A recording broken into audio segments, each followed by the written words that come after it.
Messieurs les journalistes, je vous demande d'évacuer la salle. La conférence de presse est terminée.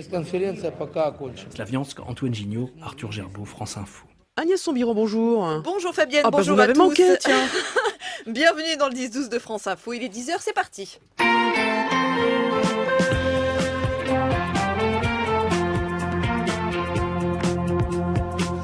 Et on vient d'apprendre le décès de Micheline Dax. La comédienne avait 90 ans. Elle a fait la plus grande partie de sa carrière au théâtre de boulevard. Elle a également prêté sa voix à Miss Peggy dans le Muppet Show et dans Violetta. Elle poussait même la chansonnette. Mon cœur est un violon sur lequel ton archet joue. Le décès donc de Micheline Dax à 90 ans, nous y reviendrons sur France Info. Le dossier Alstom sur le bureau du chef de l'État qui reçoit en ce moment le président de General Electric avant de recevoir dans la journée le PDG de Siemens, également candidat à la reprise du groupe français. Les explications sur cet épineux dossier, notamment dans Tout Info, Tout Écho à 10h40 et dans les journaux. Le serment attendu d'Abdelatif Bouteflika à Alger aujourd'hui et puis l'aveu du Premier ministre australien ce matin. Il est possible qu'on ne retrouve jamais aucune trace du Boeing 777 de la Malaysia Airlines. Dans le Zoom de France Info, dans un quart d'heure, nous irons en Israël où les survivants commémorent aujourd'hui la Shoah. Et puis début aujourd'hui d'une série spéciale questions d'éducation en direct de Boston sur la route 128. Et d'abord le journal avec Ercine Lebovitch. Bonjour Ercine. Bonjour Agnès. Et direction l'Égypte où un verdict très attendu est en train de tomber. Oui, 700 partisans du président déchu Mohamed Morsi sont jugés.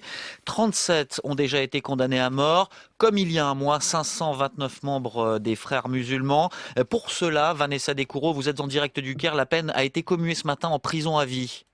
Oui, pour une trentaine d'entre eux, mais surtout l'indignation de ce premier jugement auquel vous avez fait part n'a pas fait fléchir le juge de Mignat qui, une nouvelle fois donc, et c'est ça qu'il faut retenir de l'information de ce matin, il prononce un verdict une nouvelle fois collectif et brutal, 683 condamnations à mort, et surtout cette fois ce jugement concerne le guide suprême des frères musulmans, Mohamed Badier. C'est le leader idéologique, il est plus important d'ailleurs dans la doctrine de la confrérie que le leader politique que fut Mohamed Morsi.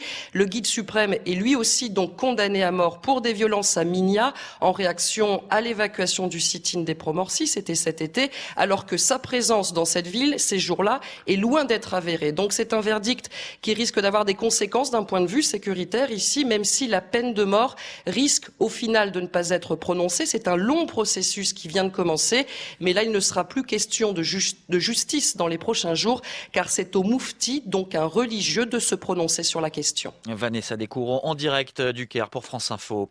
Abdelaziz Bouteflika, président algérien réélu, sera-t-il suffisamment en forme aujourd'hui pour prêter serment? C'est ce que le pays attend de savoir puisque jusqu'ici on ne l'a vu qu'à la télévision ou assis dans un fauteuil roulant pour aller voter le 17 avril. Aujourd'hui, il doit prêter serment en public devant les représentants des institutions et la presse. Il doit prononcer 94 mots. Les journaux ont compté. Figurez-vous que la dernière fois qu'Abdelaziz Bouteflika a parlé aussi longtemps, c'était en mai 2012, à suivre donc aujourd'hui. Les insurgés pro-russes ont pris la mairie d'une nouvelle ville de l'Est ukrainien ce matin, Kostiantynivka, après Slaviansk. Le maire séparatiste de cette ville a manié l'ironie hier lors d'une conférence de presse. On y a vu les 6 observateurs de l'OSCE arrêtés vendredi soir. Un autre a été libéré pour des raisons de santé. Il est diabétique. 3 hauts gradés ukrainiens ont également été capturés. Quant aux nouvelles sanctions contre la Russie de la part de l'Union européenne, elles devraient être décidées aujourd'hui à Bruxelles. Les États-Unis se préparent à annoncer des sanctions qui seront appliquées dès aujourd'hui. Le sud et le sud-ouest des États-Unis justement frappés par des tornades très violentes. Ces dernières heures, il y a au moins 12 morts au premier bilan ce matin dans les États de l'Oklahoma et de l'Arkansas. 10h05 sur France Info. Moment de vérité pour le gouvernement demain à l'Assemblée. Avec le vote du plan d'économie présenté par Manuel Valls, les fameux 50 milliards d'euros à récupérer d'ici la fin du quinquennat. Manuel Valls et le président de la République réunissent aujourd'hui plusieurs ministres pour sonner la mobilisation. Vous savez qu'il y a débat dans la majorité. Des députés PS ont choisi de s'abstenir. Le gouvernement tente également de les convaincre, Yannick Falt. Lors de son déplacement ce week-end pour la grand-messe papale, Manuel Valls s'est dit confiant, même tonalité à l'Elysée. L'important, dit-on, c'est que la grande majorité du groupe socialiste votera le plan d'économie. L'entourage de François Hollande rappelle au passage l'abstention de certains députés sur d'autres textes, modernisation du marché du travail, traité budgétaire européen ou plus récemment le vote de confiance au nouveau gouvernement. Manière de dédramatiser par avance les résultats de la consultation de demain, manière de déminer, c'est ce que continuera à faire Manuel Valls ce matin en recevant à nouveau une délégation de députés conduite par leur chef de file Bruno Le Roux, avec 2 arguments en poche pour les plus modestes, le geste attendu sur les petites retraites, mais aussi un éventuel maintien du plan pauvreté qui devait être reporté. Des mesures discutées dès ce soir lors d'un bureau national exceptionnel du PS qui prendra une position solennelle, un coup de pression supplémentaire sur les frondeurs. Autre rendez-vous aujourd'hui à l'agenda du président de la République. François Hollande reçoit en ce moment le patron du groupe américain General Electric, candidat au rachat de la branche énergie d'Alstom.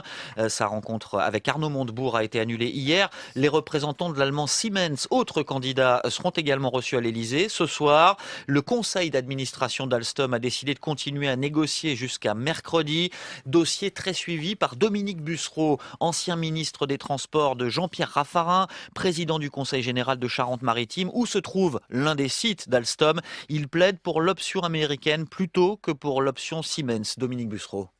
Ça peut paraître intéressant parce que ça fait une sorte d'Airbus du rail avec un TGV européen.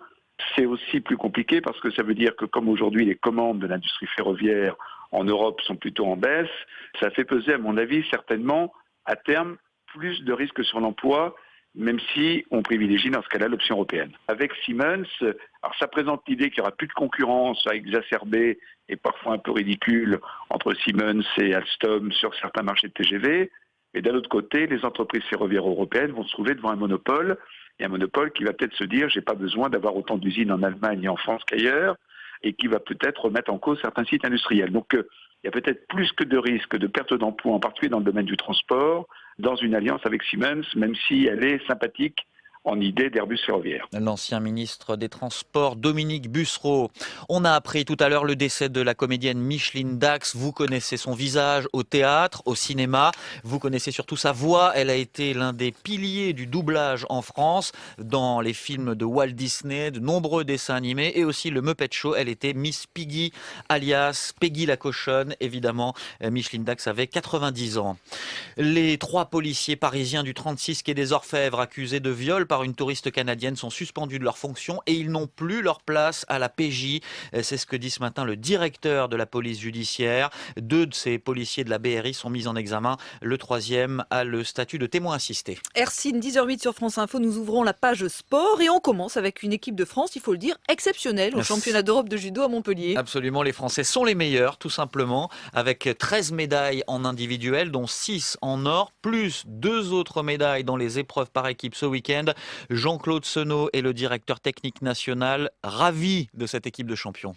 C'est historique, c'est jamais arrivé. On avait toujours une équipe de France masculine qui marchait mieux que les féminines ou inversement. Et puis là, on a réussi à avoir la cohésion sur les 2 équipes.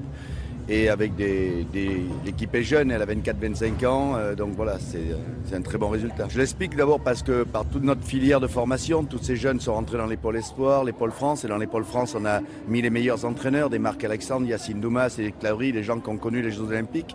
Et puis aujourd'hui, sur le tapis d'entraînement de l'INSEP, nos judokas, ils sont classés 4e, 5e, 1er, 2e mondial à la rangliste. Donc ceux qui veulent postuler, ils sont obligés d'avoir un niveau d'excellence au plus haut niveau. Et donc ça explique que c'est un peu comme le handball, on est dans une spirale de la gagne. Jean-Claude Senot, directeur technique national du judo français.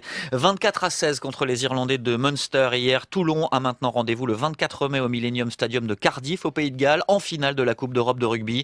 Ce sera contre les Saracens de Londres, tombeurs de Clermont ce week-end. Le PSG, lui, devra attendre encore un peu pour savourer le titre de champion de France de Ligue 1. Hier, les Parisiens n'ont ramené qu'un match nul de Sochaux, un partout dans la 35e journée. Lille a battu Bordeaux 2-1. Lyon a battu Bastia 4-1. 10h10 sur France Info, Agnès Soubiran. Merci Hercine. Dans une minute, nous allons découvrir ensemble le dessin du jour dans Marianne. Dans le Zoom de France Info, je le disais, Israël commémore aujourd'hui la Shoah. Et puis tout de suite, les prévisions météo de Jean-Michel Golinski de Météo France. France Info Météo avec Viessmann et son réseau d'installateurs de chauffage proactif, chaudières, pompes à chaleur, capteurs solaires.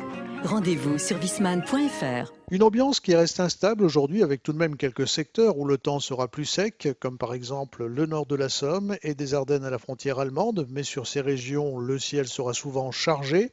Autour de la Méditerranée, du golfe du Lion à la Provence, le soleil va se montrer beaucoup plus franchement, mais avec un vent d'ouest très turbulent.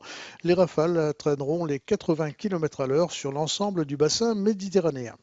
Sur le reste du pays, il sera difficile d'échapper aux averses, déjà nombreuses ce matin. En journée, elles seront souvent beaucoup plus fortes et même parfois orageuses vers la Normandie, le bassin parisien, le Poitou et les Charentes.